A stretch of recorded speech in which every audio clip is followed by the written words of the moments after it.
안녕하세요.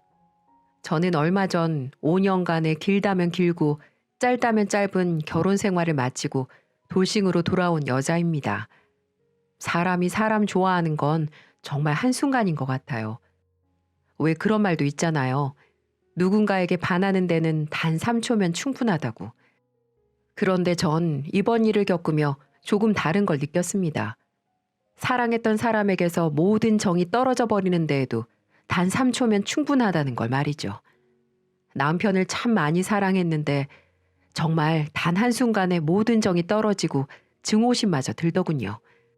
누구에게라도 한 번쯤은 이 마음을 털어놓고 싶은 마음에 이렇게 사연을 보냅니다. 제 얘기를 누군가에게 하는 건 평생 처음이라 좀 많이 떨리네요. 그 사람을 처음 만난 건 6년 전이었어요. 저는 대학원에서 석박사 통합과정을 막 마쳤을 때였고 남편은 3년 선배로 교수님 추천을 받아 이미 취직을 한 상태였죠. 그 사람 집도 저희 집도 사실 넉넉지 않은 형편이라 박사까지 끝내는 과정이 순탄치만은 않았습니다. 그러니 유학은 꿈도 못 꿀 일이었죠. 서로 같은 고민을 하고 있었던 터라 가끔 만날 때마다 속 깊은 이야기를 나누기도 했고 그러다 보니 어느새 연인을 넘어 부부의 연을 맺게 되었습니다. 저는 다행히 엄마 아빠 두 분 다 건강하셨지만 남편은 일찍 아버지를 여의고 홀어머니 슬하에서 성장했어요. 그래서 그런지 시간이 가면 갈수록 직업 욕심, 돈 욕심, 명예라든지를 중요시 여기는 것처럼 보였어요. 오죽하면 프로포즈 반지조차도 싸구려 은반지로 준비한 사람이었죠.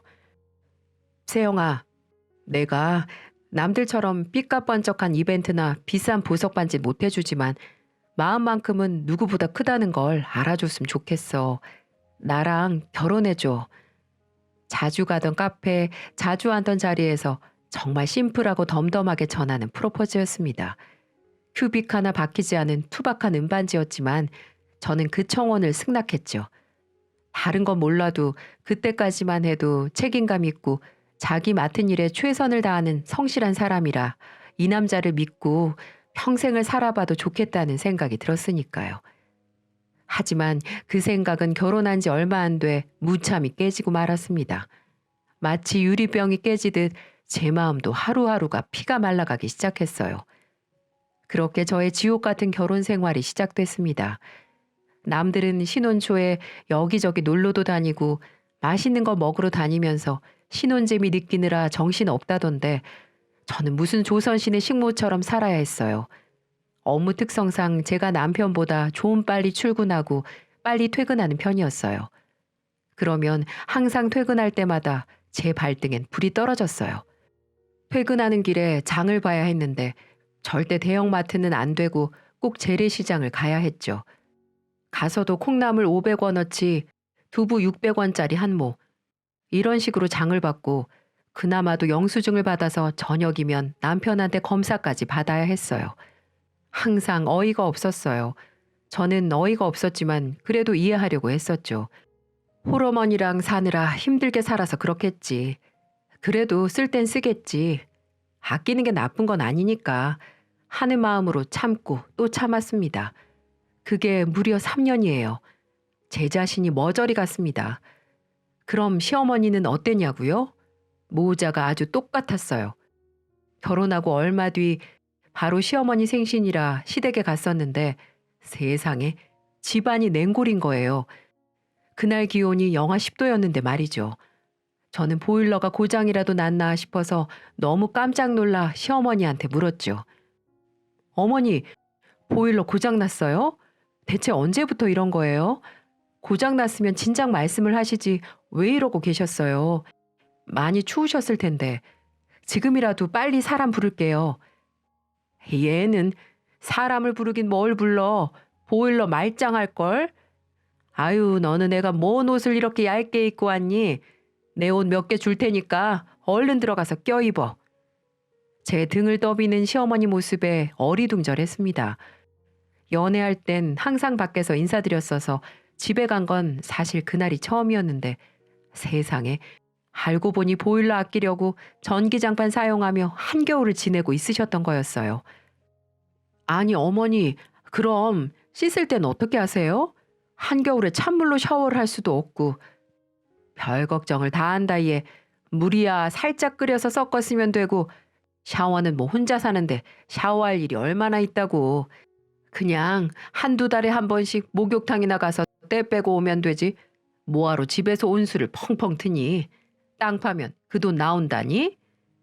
저는 당황스러워서 남편 눈치를 살폈는데 그 사람은 굉장히 익숙한 듯 패딩 지퍼를 목 끝까지 채워 올리고는 거실 한 구석에 앉아 이불을 덮고 있더군요.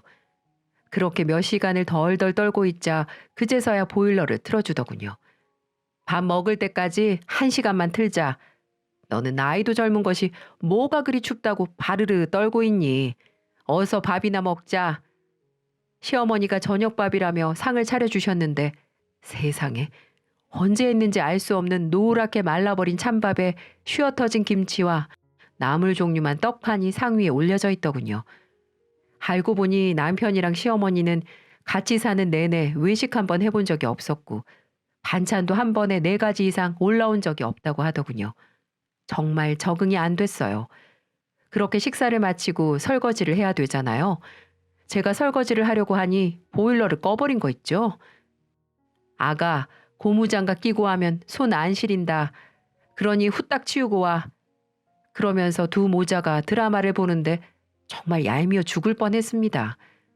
그래서 저희 친정 부모님께 가서 이런 상황에 대해 얘기를 꺼내게 됐어요. 엄마, 나 결혼 잘못한 거 아닐까? 남편도 그렇고 시어머니도 그렇고 좀 이상해. 아니, 그렇게까지 돈이 없는 것도 아닌데 무슨 반찬값 100원, 200원에 벌벌 떨고 한겨울에 보일러도 안 틀어. 오죽하면 김서방은 머리도 한 번씩 감는다니까. 물 아낀다고. 아유, 둘이 얼마나 힘들게 살았으면 그러겠어. 네가 좀 이해해. 원래 어른들은 옛날에 힘들었던 기억이 있어서 그러기도 해. 네 아빠 봐라. 돈 아낀다고 맨날 저러고 계시잖니. 엄마는 푹 하고 웃으며 손가락으로 마당 쪽을 가리키셨어요. 그곳엔 아빠가 싸구려 골프채를 들고 허공에 스윙을 하고 계셨죠. 전 창문을 열고 아빠, 제가 골프 회원권 끊어드릴 테니까 연습장 가서 치세요. 친구분들도 좀 사귀시고 라고 소리쳤어요. 그러자 아빠는 손을 휘휘 저으면서 됐다. 이 나이에 주책맞게 무슨 그냥 팔운동 하는 거야. 팔운동. 그러시고는 다시 스윙 연습에 매진하셨습니다. 항상 입버릇처럼 함부로 쓴 100원이 네 목을 조여올 수도 있다 라는 말씀을 하시면서 검소하게 사셨죠. 그래도 남편이나 시어머니만큼은 아니었어요. 적어도 저희 아빠는 쓸 땐 화끈하게 쓰시는 분이었고 가족한테 돈 아끼는 분은 아니셨으니까요. 그런 반면 남편은 정말 신기할 정도였습니다. 맞벌이를 하니 둘이 살기에 전혀 부족하지 않았어요. 오히려 전문 기술을 갖고 하는 일이라 남들보다 더 벌면 벌었지 덜 벌지 않았거든요. 그런데도 매달 수입의 90%는 꼭 저축을 해야 한다느니 늙어서 폐지 줍지 않으려면 지금 고생하는 수밖에 없다는 말을 입에 달고 살았죠. 말만 그랬으면 뭐라고라도 하겠는데 진짜 자기 용돈도 한 달에 6만 원밖에 안 쓰는 거 있죠. 집이 회사 근처라 교통비는 안 나온다 치더라도 가끔 동료들이랑 밥 한 끼, 커피 한 잔이라도 마시려면 그 돈 가지고는 어림도 없을 텐데 그렇게 솔선수범을 보이고 있으니 저도 할 말이 없더라고요. 덩달아 저도 구두쇠 같은 생활을 할 수밖에 없었습니다. 가끔 회사에서 보너스 나오면 남편 몰래 쇼핑도 하고 친구들 만나 밥도 먹긴 했지만 그래도 전 나름대로 맞추고 살아가려고 굉장히 노력했어요. 생일날 그 흔한 선물 하나 못 받고 케이크도 4,000원짜리 조각 케이크로 만족해야 했지만 그래도 애기 생기면 달라지겠지, 점차 나아지겠지 하며 그렇게 살아왔어요. 그런데 결혼 2주년이 되던 날 청천벽력 같은 소식이 들려왔습니다. 저 사는 게 안쓰러웠는지 부모님이 저희 결혼 2주년 기념으로 맛있는 거 사주신다고 해서 오랜만에 고급 레스토랑을 가게 됐거든요. 역시나 남편은 남이 사주는 건 참 잘 먹더군요. 한 대 쥐어받고 싶을 정도로요. 그렇게 배부르게 밥을 먹고 부모님이랑 헤어졌는데 집에 채 도착하기도 전에 엄마한테 전화가 왔어요. 예, 세영아. 엄마 벌써 도착했어? 그게 아니라 네 아빠가 어떡 하면 좋니? 어떡해? 아빠? 아빠가 왜? 무슨 일인데? 지금 어디야? 내가 바로 갈게. 저는 그 길로 집을 뛰쳐나와 병원으로 곧장 달려갔습니다. 엄마, 이게 무슨 일이야? 어쩌다 이렇게 됐어? 운전하다가 네 아빠가 갑자기 정신을 잃는 바람에 그래도 다행히 가드레일 받고 서서 다른 사람은 안 다쳤어. 근데 네 아빠가 여태 정신을 못 차린다. 어쩌면 좋니? 저는 눈물 흘리는 엄마를 꼭 끌어안았습니다. 다른 사람 100명 다치는 것보다 난 엄마 아빠 다친 게 더 마음 아파. 근데 아빠는 어딨어? 네 아빠는 좀 전에 수술실 들어갔어. CT 찍더니 뇌졸중이라고. 저희는 그렇게 1분을 10년처럼 아빠가 수술실에서 나와서 정신 차리고 다시 다정한 목소리로 저희를 불러주기를 간절히 기도했습니다. 아빠 연세가 연세인지라 최악의 상황까지도 생각해야 했지만 말이죠. 남편과 시어머니에게 아빠의 소식을 전하자 정말 불이 나게 달려오더군요. 전 정말 감사했습니다. 그래도 가족이라고 이렇게 신경 써주는구나 하고 말이죠. 지나보니 그게 아니었지만 말이에요. 다행히 저는 아빠를 다시 마주할 수 있었습니다. 몇 시간의 수술이 끝나고 아빠는 중환자실로 옮겨졌어요. 3일 만에 아빠는 의식을 찾으셨고 면회 시간마다 들락거리던 저와 엄마는 아빠를 부둥켜 안고 한참이나 울었죠. 그 후로 아빠 상태는 좋아졌다 나빠졌다를 반복하셨어요.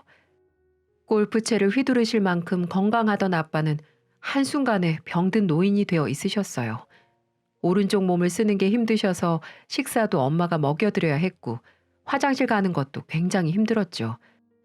용변만큼은 화장실에서 해결하겠다는 아빠의 의지가 강하셨지만 그럼에도 불구하고 때로는 기저귀를 써야 할 만큼 상태가 좋지 못하셨고요. 저는 그런 아빠가 걱정되어 집에서도 직장에서도 웃음을 잃은 채 살아갔어요. 그럴 때마다 남편이 와서 툭툭 한마디씩 내뱉더라고요. 근데 병원비는 다 어떻게? 보험은 들어놓으신 거지? 얼마나 나오려나? 병원비랑 이것저것 다 해결되려나? 하긴 뭐 집만 팔아도 병원비는 어느 정도 해결되시겠지.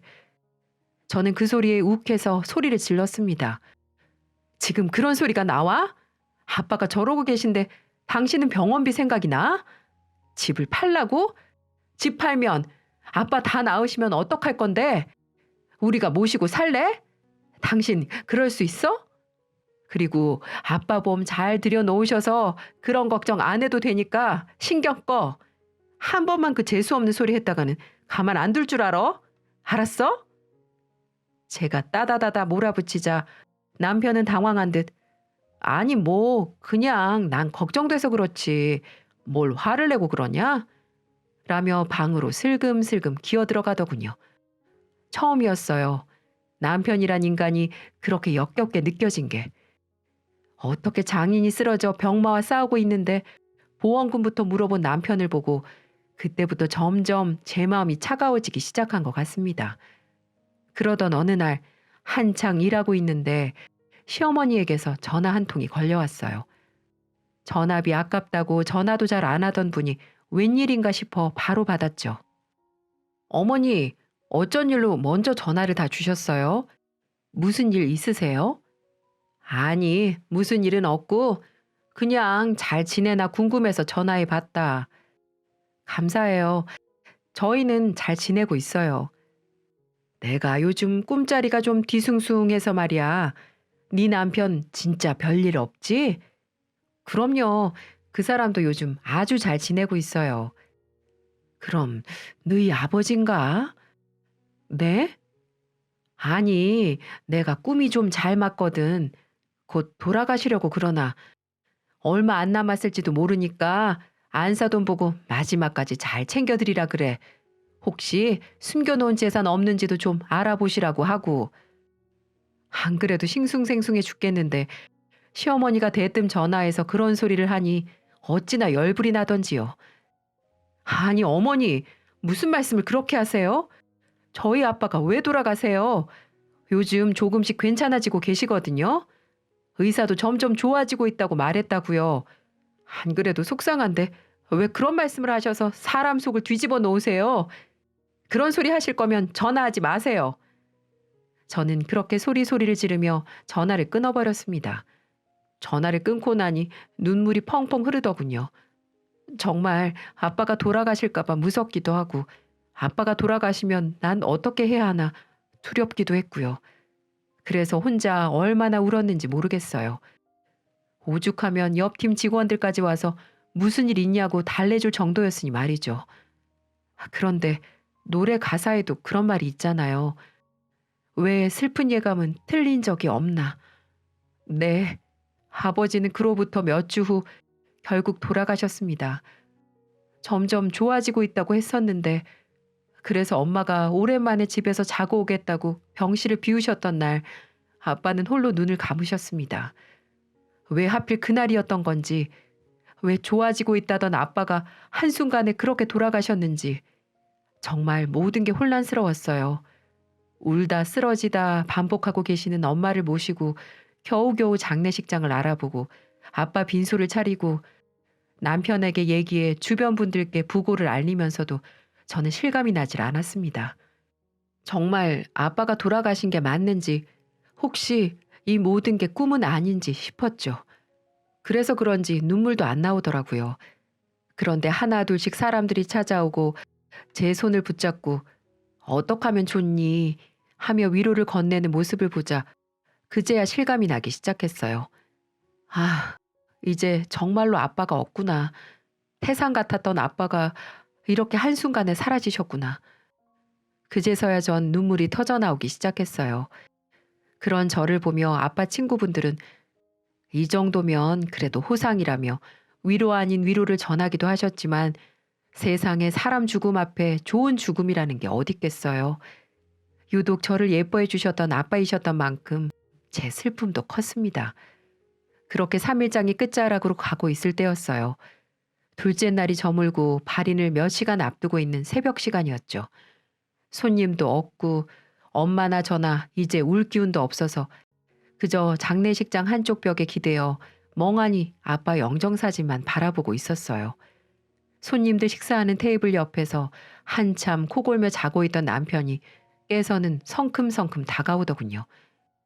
그러더니 저와 엄마를 향해 앉아 생각지도 못한 말을 꺼냈어요. 그나저나 보험금하고 재산 분할은 어떻게 하실 건가요, 장모님? 라고 하는 겁니다. 아빠 영정사진 앞에서 재산 타령이라니 저도 엄마도 당황해서 서로 꿈뻑꿈뻑 쳐다보기만 했습니다. 아니, 장인어른 이렇게 돌아가시게 된 거 저도 너무 가슴이 아파요. 하지만 현실은 생각 안 할 수가 없잖아요. 이 집에 유일하게 남자인 제가 사위 노릇, 아들 노릇 해야 되는데 정당하게 받을 건 받고 그런 노릇을 하고 싶다 이거죠. 엄마는 사위의 그 소리를 듣고 너무 깜짝 놀라 가슴을 팍팍 치며 힘겹게 말씀하셨어요. 그건 걱정 말게. 종합보험이며 다 들어있어서 문제 없을 거야. 그리고 재산은 나중에 얘기하세. 저는 도저히 참을 수가 없었어요. 그래서 남편에게 따지기 시작했죠. 지금 장난해? 네가 사람 새끼야? 짐승 새끼야? 지금 저기 아빠 영정사진 안 보여? 그런데도 돈 얘기가 나와? 그렇게 돈 좋아하는 줄 알았지만 이렇게까지 막 나갈 줄은 몰랐다, 인간아. 너 장례 다 끝나고 두고 봐. 그리고 사돈이 돌아가셨는데도 어머님은 나한테 한 번이라도 전화해서 아가 괜찮니? 힘들지? 힘내라. 어머님은 이런 말씀도 없으시네? 어떻게 모자가 생각하는 게 똑같을까? 엄마는 여기까지 오려면 힘들잖아. 그래서 내가 그냥 오시지 말라고 했어. 그나저나 그럼 장인어른 정확히 유산은 얼마나 되세요? 집이랑 차랑 또 뭐 있지? 꽤 검소하셨으니까 그래도 모아둔 돈이 꽤 있으시겠죠? 아, 여보, 우리 유산 받으면 유학 가자. 그래, 그게 좋겠어. 더 늦기 전에 가야지. 가서 애도 낳고. 저는 참지 못하고 남편이 말하는 도중 더 이상 듣고 싶지 않아 싸대기를 날려버렸습니다. 뭐 이 새끼야? 네가 사람 새끼니? 내가 그만하랬지. 어떻게 엄마 앞에서 그런 말을 해, 이 자식아. 남편은 벌개진 뺨을 손으로 부여잡고는 영문을 모르겠다는 듯이 말하더군요. 아니, 내가 뭐 틀린 말 했어? 딸이면 당연히 상속받을 권리 있잖아. 정당한 권리인데 그게 뭐가 잘못이야? 솔직히 슬퍼만 한다고 뭐가 해결돼? 장인어른이 다시 살아 돌아와? 아니잖아. 산 사람은 살아야지. 당신이나 나나 박사 학위만 땄지 유학 못 갔다 왔다고 얼마나 무시당하냐? 꿈만 꾸던 유학을 갈 수 있는 길이 생겼는데 당신 같으면 가고 싶지 않겠어? 갔다 오면 인생 탄탄대로인데 당연히 가야지. 안 그래? 정말 너무 어이가 없어서 말도 안 나올 지경이었습니다. 고작 유학 가고 싶어서 장례도 끝나기 전에 영정 앞에서 유산 타령을 하고 있다니. 내가 겨우 이런 인간이랑 살았구나. 그동안 내가 진짜 뭐에 홀렸었구나 싶더군요. 그래서 그 자리에서 남편 멱살을 잡고 일어섰습니다. 그런 모습을 처음 본 남편은 꽤나 놀라는 기색이더군요. 뭐야? 아, 왜 이래? 당신 미쳤어? 정신 좀 차려. 미쳐? 미친 건 내가 아니라 니놈 새끼지. 야, 말 곱게 못하냐? 이게 어디서 남편한테. 남편? 네가 남편이야? 그러고도 남편이야? 이 새끼 양심 없는 거 봐라. 야, 네가 내 남편이면 적어도 이 자리에서 그런 소리는 나불거리지 말았어야지. 어디서 감히 유산을 운운해. 우리 아빠 목숨값으로 넌 유학 갈 생각이 드니? 아빠가 그 돈 모으시는데 네가 한 푼이라도 보탠 적 있어? 아님 내가 너한테 뭐 큰 죄 졌어? 빚이라도 졌어? 어따 대고 유학이야, 유학이. 아니, 나 참 어이가 없네. 장모님이 한번 말씀해 보세요. 기왕 상속받았으면 그동안 못했던 거 하면 좋은 거 아니냐고요. 이게 이렇게 남편 멱살 잡고 난리칠 일입니까? 엄마는 그저 가슴을 팍팍 치며 통곡하고 계셨어요. 난 상속받을 생각 전혀 없거든? 다 엄마 노후자금으로 드릴 거야. 설령 상속을 받는다 하더라도 너 같은 새끼한테는 한 푼도 못 줘. 야, 그게 무슨 소리야? 상속을 왜 안 받아? 그리고 내가 돈 달래? 그냥 같이 유학 가자고. 아, 그니까 너 같은 빡대가리 새끼랑은 유학 안 간다고. 도대체 몇 번을 말해야 돼? 너한테는 10원 한 푼도 못 쓰니까 이혼해. 진짜 정 떨어져서 1분 1초도 너랑 같이 있기 싫다 정말. 어리둥절한 표정을 짓고 있는 남편 등을 퍽퍽 치며 장례식장 밖으로 쫓아내버렸어요. 내가 먼저 연락할 때까지 얼씬도 하지 마. 내일 발인 때도 오지 말고. 나 진짜 많이 참았어. 알지? 남편은 그제서야 사태의 심각성을 알았는지 슬금슬금 도망갔습니다. 저는 엄마를 끌어안고 진심으로 사과했어요. 미안해, 엄마. 고작 저런 새끼랑 산다고 엄마 아빠도 제대로 못 챙기고 이런 꼴 보게 만들어서 미안해. 아니다, 아니야. 다 우리가 못나서 그런 걸. 너라도 행복하게 살아. 잘 살아. 그거면 돼. 네 아빠도 그걸 바라실 거야. 아니, 저런 인간이랑은 이제 같이 안 살아. 같이 사는 게 지옥이야. 어차피 애도 없으니까 이혼하고 새 출발하면 돼. 나 이제라도 엄마한테라도 효도하면서 살래. 그렇게 저희는 발인 시작 전까지 내내 눈물로 보냈습니다. 그렇게 아빠를 보내드리고 마음 추스를 겨를도 없이 저는 바로 이혼 절차를 시작했어요. 남편도 처음에는 그러자며 흔쾌히 도장을 찍어줄 것처럼 행동을 하더군요. 하지만 저희가 가지고 있는 아파트가 문제였어요. 저도 이 집에 들어올 때 남편과 비슷하게 돈을 보탰기에 이혼을 하면서 정확하게 재산 분할 반반씩 나눠 가진 게 맞는데 이놈의 남편이란 인간은 그것마저 주기 싫었나 보더라고요. 여보, 지금 아파트 값이 얼마나 올라가고 있는 줄 알아? 지금 팔면 엄청 손해라고. 정 나랑 살기 싫으면 이혼하지 말고 별거한 다음에 아파트가 고점에 이르렀을 때 그때 팔고 넘기면 되잖아. 그 소리를 듣고 참 어이가 없었습니다. 명의는 공동명의이기 때문에 한쪽에서 반대를 하면 팔지도 못하는 상황이었어요. 그래서 저는 변호사를 선임해 이혼 소송을 걸 수밖에 없었어요. 그 후부터 정말 피 터지는 싸움을 하게 되었죠. 정말 5년 동안 같이 한 입을 덮고 살았던 사람이 맞나 생각이 들 정도로 너무 추하고 생각하고 싶지 않은 시간이었습니다. 그러다 한번 남편이 절 찾아온 거 있죠. 술이 잔뜩 취해 와서는 대문을 두드리며 난리가 아닌 겁니다. 저는 동네 사람들이 손가락질이라도 할까봐 남편에게 곧바로 갔어요. 당신 미쳤어? 지금 여기가 어디라고 와? 당장 안 꺼져? 여보, 내가 미안해. 내가 잘못했어. 2달 동안 당신하고 이혼 소송하면서 정말 내 마음이 많이 아팠어. 내가 미안해. 그러니 우리 다시 시작하면 안 될까? 내가 어렸을 때 너무 가난하게 살아서 이놈의 돈 때문에 한이 맺히다 보니까 그래서 내가 그랬어. 내가 그러면 안 됐는데 제발 우리 이러지 말자. 난 아직도 당신을 사랑한다고. 뭐? 이제 와서 잘못을 빈다고? 됐고, 당신이란 놈 때문에 나하고 우리 엄마가 얼마나 상처를 받았는지 알아? 그러니 한 번만 더 찾아오면 경찰 부를 거니까 당장 꺼져. 꼴도 보기 싫으니까. 그렇게 말하고는 다시 집으로 들어가려니 남편이 강제로 제 손을 잡고 안 놔주는 겁니다.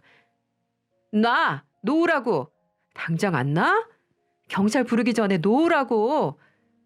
그렇게 그 손을 뿌리치려고 안간 힘을 쓰고 있었어요. 하지만 술에 취한 남자 손을 제 힘으로 이겨낼 수가 없었어요. 그렇게 힘에 부치고 있을 때 바로 그 순간 제 구세주가 나타났습니다. 그분은 세숫대야에다가 찬물을 가득 채워서는 어디 감히 우리 딸 몸에 손대냐며 그놈 면상에 물을 부어버렸어요. 한 번만 이 집에 찾아왔다간 지금은 이걸로 끝내지만 그때는 다리 몽댕이 부러뜨릴 줄 알아 이거사. 들어가자.